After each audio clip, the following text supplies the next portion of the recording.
Well. Not you. Stella, I swear, if you don't stop yelling, I'm gonna lose it.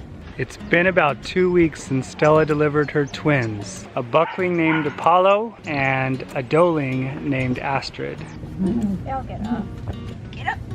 Come here.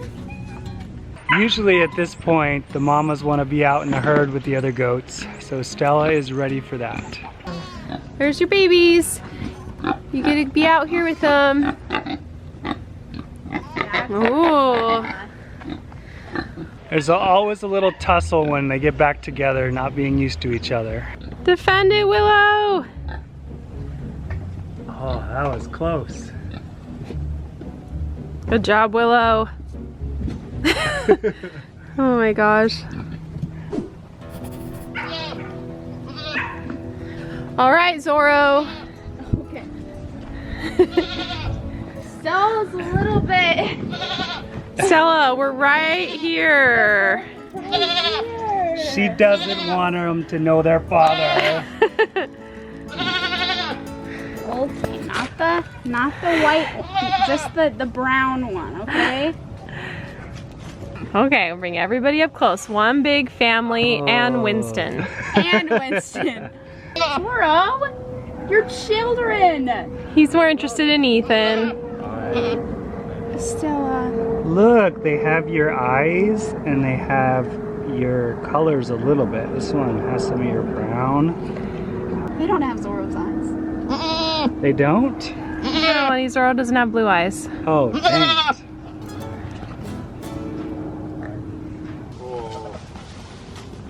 I don't think they liked seeing their dad. He smells too weird. And Mom has all the good food. Whoa! Well, although the babies are not polled, and Zorro's polled, and although the babies have blue eyes, we still know that Zorro is the father because we never let Stella in with Winston. It was always Zorro. Also, the bucks never got out during that time. So there's just no way that Winston could have bred Stella. So it just, they have to be Zorro babies. Hopefully when Zorro breeds our other does here, we'll have some polled babies. Until then, just gotta wait.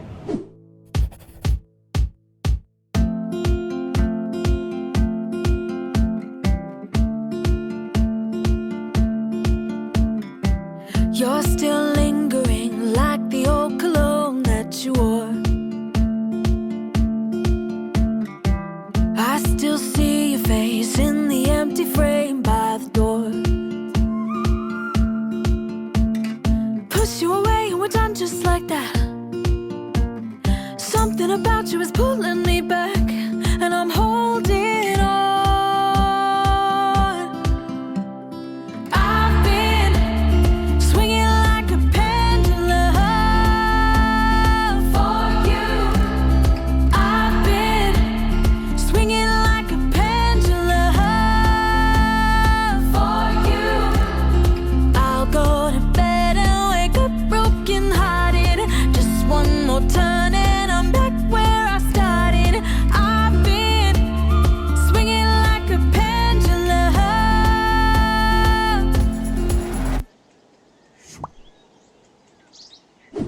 Okay. First day, Stella. Oh, she does not want to come in. Come on, go up there. Okay, that's a pretty good udder, Liddy. And that's, I haven't separated the babies. So that's crazy. So we're gonna see how much she has in there right now because it looks like she has a lot. So about 2 to 3 weeks after our mama goats deliver, we start to milk them. Stella is a first timer though. She's never had this happen to her before. So it's anybody's guess on how she's gonna be on the milking stand. Okay, Stella, Liddy, are we ready for this? Cold wipey. Oh my gosh. She's not moving on the wipey. She's not moving on the wipey. Don't kick, just let me. Oops, missed the bucket. Oh my gosh, this comes out so easy. Really? Yeah. Kind of floppy little teats. Oh my gosh, Stella. I need a wider bucket. I know, because you have to like aim them in. She's not kicking. Yeah. Wow, she doesn't kick at all. This is her first time being milked ever in her whole life. All right, thanks, Stella. That was a good job.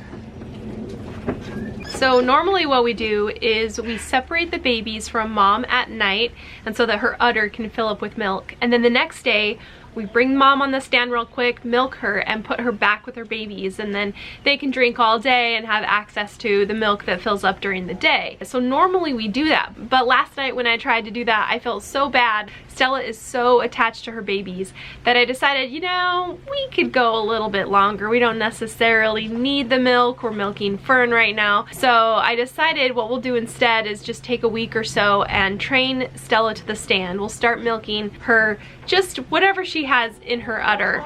It's not going to be much. Like this morning it wasn't very much, but at least she's learning how to be trained to the stand and she doesn't have to be separated from her babies just yet. It's so interesting how goats vary between the types of moms that they are, because Fern and Tilly, they're okay moms, but they start kind of kicking and nipping at their babies pretty early. But Stella is just like how Luna was, just such a good mom, very, very attentive, and here we are 2-3 weeks after birth and she is just as attentive as she was the very first day. If you're a goat owner, you know like how rare that is to have a goat mama be that concerned with her babies. So it's definitely a good trait. Because she's a first time mom, I'm just wanting to not stress her out too much by separating her babies. So we'll start training her to the stand, milking out what we can and get her used to it, and then we'll start the big nightly separation maybe in a couple weeks. But we have just enough today to actually taste the milk. So let's go see what a mini Nubian's milk tastes like. Okay guys, Kevin is the milk connoisseur here. So we're gonna let him try it. He's the one that can tell the difference between all the milks. I just drink half a gallon of milk a day, not a connoisseur. What does it taste like? Is it good? Is it the same as Nigerian's milk? It's really similar. But I like Luna's milk too. Nubian. You like all milk? I like both of them. So this is half and half, even better. Okay. Okay. I'm gonna try it. Okay, the moment has arrived. Long time coming.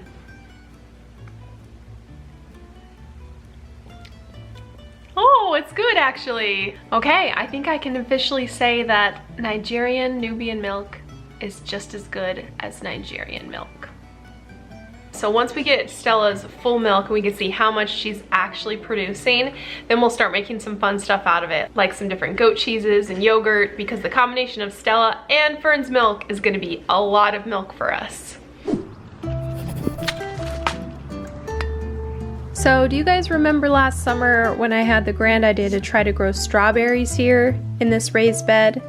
Well, we worked really hard, we built it up, we planted the strawberries, and we got a few, and then the chickens got in there and ate them all up, and it was not that great. So I decided instead I should plant a bush here, and what bush would be better than blueberries? So we're gonna try to do that instead. We're gonna clip the chickens' wings so they don't hop over, and if all else fails, then I'll put a big covering over this because it would be pretty cool to grow blueberries here. I figured with a bush, yeah, they could eat the berries, but they wouldn't necessarily be able to dig up the entire bush. So, I don't know. We'll see how it works. I've grown berries before in Arizona. It's just that you need to have it in a raised bed because the soil needs to be really acidic. So we're gonna try our hand at these blueberries, and then I've decided I'm going to plant strawberries in my new Greenstock garden tower. Now, full disclosure, they sent me this for free and they gave me an affiliate link if anybody else wanted to get it, but this isn't necessarily a sponsored post. I'm just trying it out and I'll let you know what I think at the end of the season, but so far it's pretty interesting. I put everything together, put about a cubic foot of soil in each level, and then planted a bunch of new bare root strawberries. So it'd be pretty cool if we could fill this whole thing up, I think. How it works is you just have to fill water in at the top and then everything trickles down, sort of recycling the water. So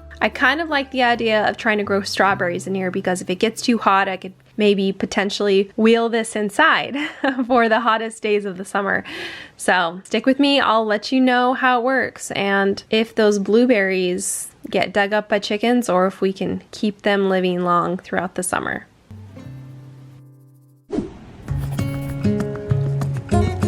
All right, welcome to Salem's official training. Kevin and Lydia are working on getting her to recognize her name. This is the way to give the puppy exercise and training her to come by her name with being lazy sitting in the chair. Salem, come! Come!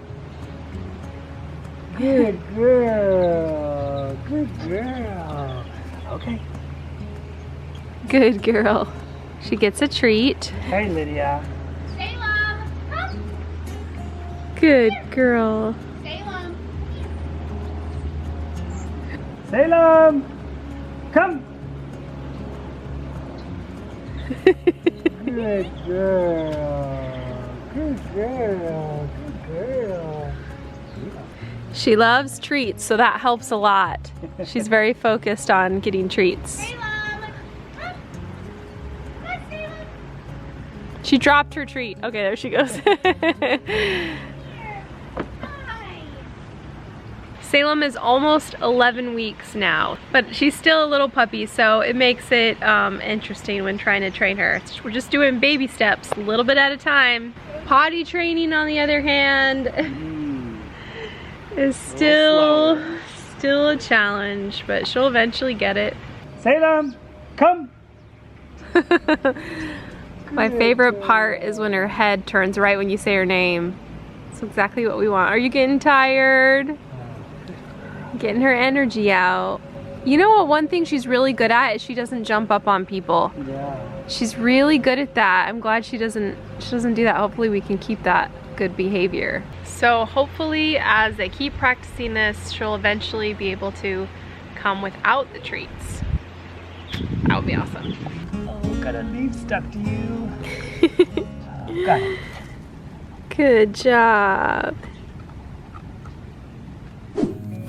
I'm gonna show you guys what I do when I don't have any idea what to make for dinner and I just have to pull something out of thin air. The best thing about having a garden is there's always stuff to grab from it to give you ideas for a dinner. And I looked at this kale and thought that would be a good side dish for some teriyaki pork.